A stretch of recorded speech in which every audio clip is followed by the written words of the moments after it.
Our host, the Honorable Dennis Kucinich, Congressman from Ohio, is here now, and he will come up and welcome you.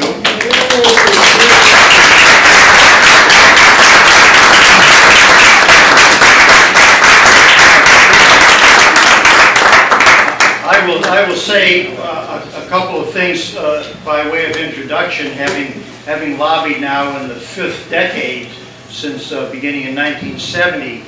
This is one of the finest comprehensive environmental and health consciences that we've ever had in the House of Representatives, indeed in the Congress.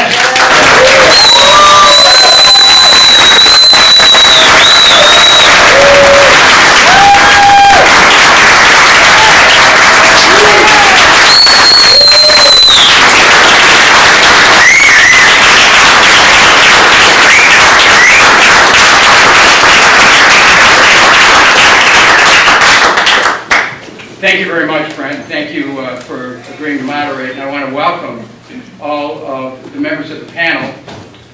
Each person on this panel has distinguished himself or herself on this important issue of nuclear technology.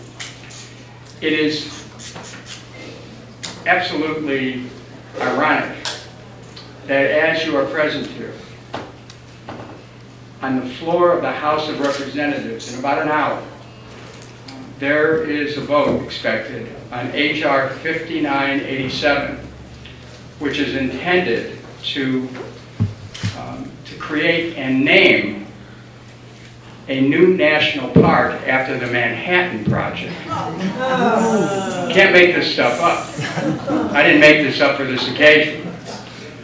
But what I'm going to ask you to do, as in the next few seconds, for those of you who are on Twitter, is to tweet to help us defeat H.R. 5987, and to everyone you know, that you send a message out that the vote's coming up, and ask people to vote no on the Manhattan Project National Park. I mean, those words don't seem to go together, but they do for this legislation.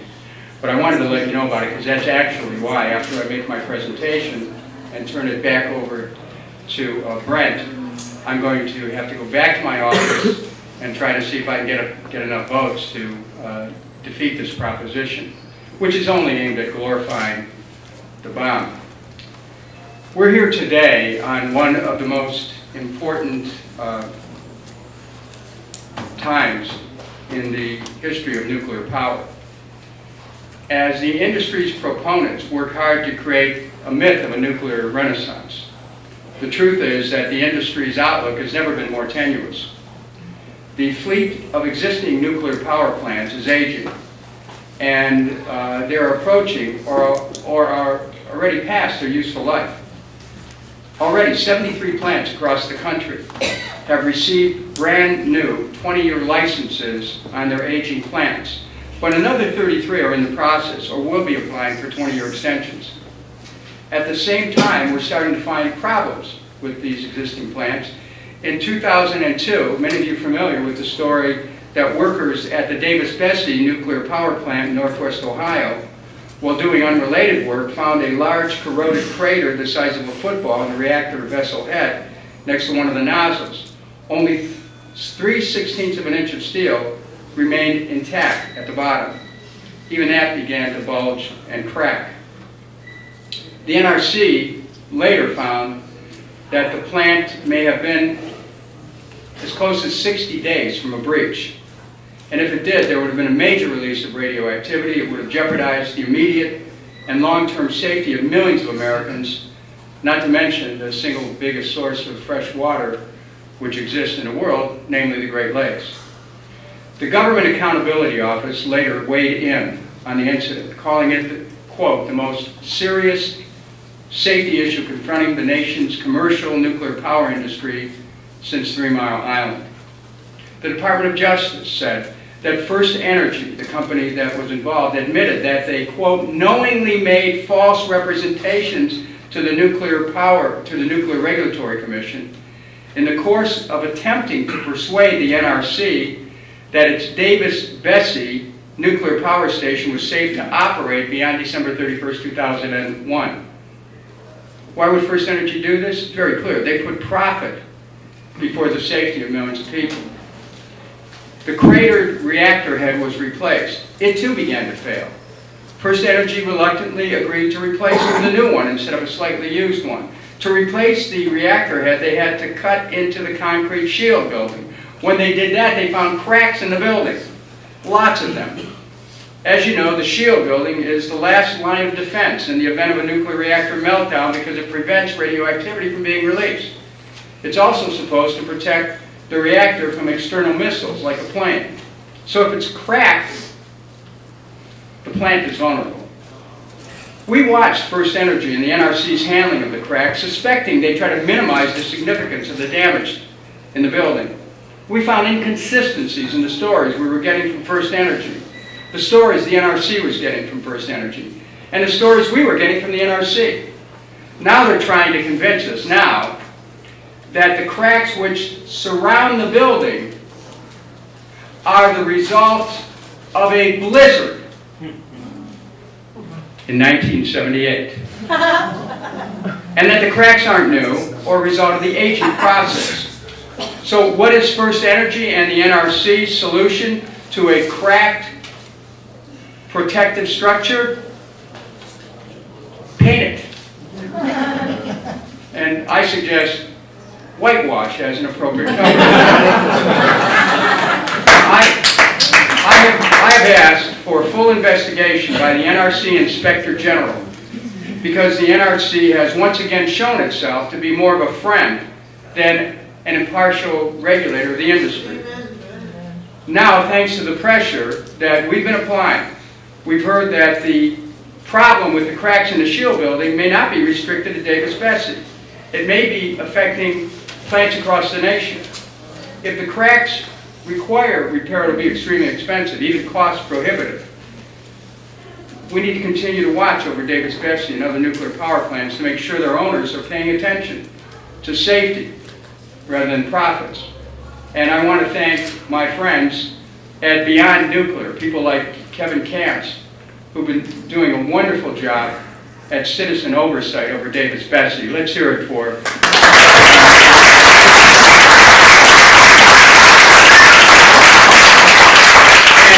And what's important to remember is that every individual, every group represented here needs to be mindful in monitoring the various plants around the country within your own neighborhood so that you can share the information and get it out to the public. Now, just last week, an NRC engineer turned whistleblower when he requested an investigation from the Inspector General along the same lines that I asked for. He accused, this is an NRC whistleblower, accused the NRC of covering up critical information in a report that exposed how nuclear power plants were vulnerable to flooding. He specifically discussed a plant in South Carolina that lies downstream of a dam. He said the probability of the Jocassee Dam catastrophically failing is hundreds of times greater than a 51-foot wall of water hitting Fukushima Daiichi. And like the tsunami in Japan, the man-made tsunami resulting from the failure of the Jocassee Dam will, with absolute certainty, if it happens, it would result in the failure of 3 reactor plants along with their containment structures. This is from the NRC whistleblower. And it's not a given fact that the Jocassee Dam is going to fail in the next 20 years. The engineer said that. But he added that it is a given that if it does fail, the 3 reactor plants will melt down and release their radionuclides into the environment. Perhaps the biggest problem the nuclear industry has right now is financial. Private investors don't see it as a good investment. And they don't see that plants can be funded without government help. So nuclear plant owners are turning to the government. These nuclear plant owners, by the way, they're part of that 47%.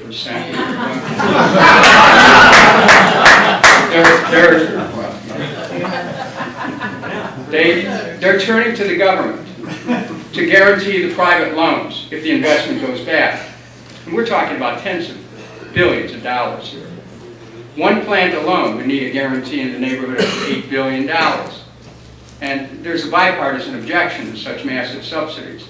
I offered an amendment to stop this loan guarantee program with my friend and Republican colleague, Mr. McClintock from California. It was endorsed by many strong environmental organizations as well as some rather conservative organizations. And the coalition is growing, which is an object lesson here. And that is that in order to build the coalitions that we need to bring this issue to a point where it's not only discussed and deliberated but resolved, we need to reach across the political spectrum. Because we can find support across the political spectrum. The problems facing nuclear power don't just stop there. Nuclear power is even less viable right now because the alternatives are so much cheaper. Financial analysts specifically cite the price of natural gas as one of the reasons the nuclear industry is struggling. And of course, the horrific meltdowns in Fukushima, which we've heard about earlier, remind us all how vulnerable we are, not just in Japan, but everywhere. And I just want to say that I know that I can speak for everyone in this room to say that our hearts go out to the people of Japan for the catastrophe that you've suffered, for the immediate effects and the long-term effects, which will concern generations of Japanese. And once again, the Japanese people, your suffering is the suffering of the world. And your suffering needs to be understood by the world, because the world has important lessons to learn from the suffering of the Japanese people. And I would ask everyone in this room to honor and salute the presence of our guest from Fukushima, and thank you for your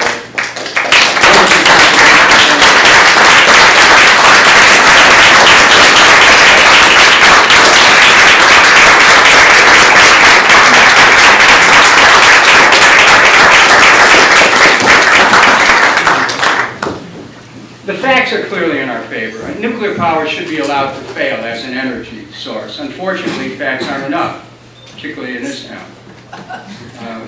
We have to change a mindset, and we have to change a game that's rigged. The mindset doesn't get the attention it deserves.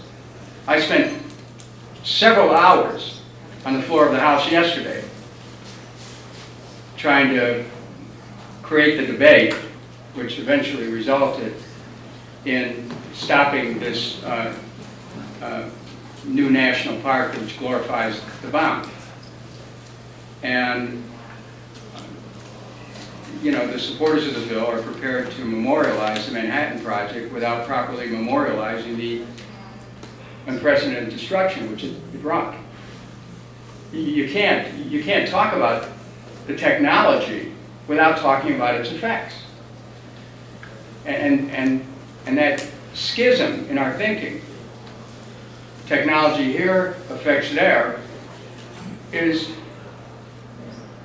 our mission to challenge and to replace it with integrative thinking, with holistic thinking, with thinking which sees the world and cognizes the world as an undivided whole. There's a sense in which when the atom was split, it really split the consciousness of our country. It really was the beginning of an intensification of dichotomized thinking, of us versus them, whoever they are. And a dichotomy between man and nature. We have to, humanity and nature, we have to reconcile ourselves with the natural world. That's the essence of sustainability. But we also have to be aware of the warning of the philosopher Alfred North Whitehead, who once wrote that the major technological advances in societies are processes that will destroy the societies in which they occur. There's a thing about not letting our humanity be swept away as we are congratulating ourselves on how clever we are with our inventions. Now,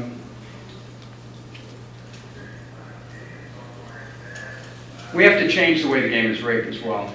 I just want to close with giving you this thought. Thanks to the Citizens United decision, we're now in a country that is closer to $1, one vote, than one person, one vote. The nuclear industry has copious amounts of money to spend to defend their hundreds of billions of dollars of subsidies. Rest assured that as long as they're permitted to do this, they'll spend that money to defend their ability to contribute without limits to elections and candidates. And they wouldn't do it unless it works. It's an investment. So the opportunity to challenge nuclear power is right now. And it's critical that we do it in a way that is based on facts, has numbers on our side, and also looks at the bigger picture about where we're going as a society. And that's why this panel is so important. That's why I am honored to have the chance to share a moment with you and to thank Mike Minardi and all those who helped to organize this. The panelists will have a lot to say. If I have a chance after the vote on H.R. 5987 to come back here and give you a report, I will. But if you can tweet to help us defeat H.R. 5987, send out a note right now to people, call their members, and ask them to vote against the Manhattan Project National Park. The bomb technology is not a walk in the park. So I want to thank all of you. Keep it up. I look forward to continuing to work with you. I don't need a particular election to say it all. Thank you very much.